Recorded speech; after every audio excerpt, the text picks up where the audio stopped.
ராமநாதபுரம் மாவட்டம் திருப்புல்லானி அருள்மிகு ஸ்ரீ ஆதி ஜெகநாத பெருமாள் ஆலயத்தில் பங்குனி பிரம்மோற்சவம், துவஜ ஆரோகணம், கொடிமரம், பலிபீடம், திருமஞ்சனம் விமர்சையாக நடைபெற்றது.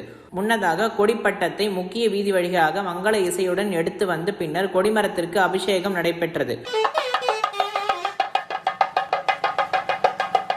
கொடிமரத்திற்கும் பின் கல்யாண ஜெகநாத பெருமாள், கல்யாண பத்மாசினி தாயாருக்கும் திருமஞ்சனமானது நடைபெற்ற பின்னர் சிறப்பு தீபாராதனையும் நடைபெற்றது. அதனைத் தொடர்ந்து அனைவருக்கும் பிரசாதங்கள் வழங்கப்பட்டன.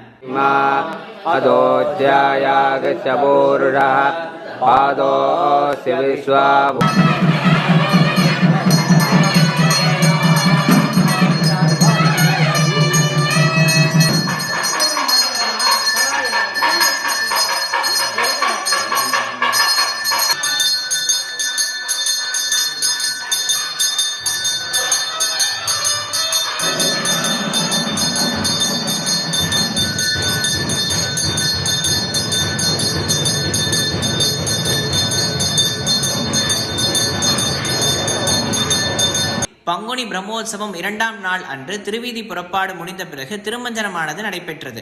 பின்னர் சாயரக்ஷ பூஜைக்கு பின் சிம்மாசனத்தில் கல்யாண ஜெகநாத பெருமாள் சேவை சாதித்தார்.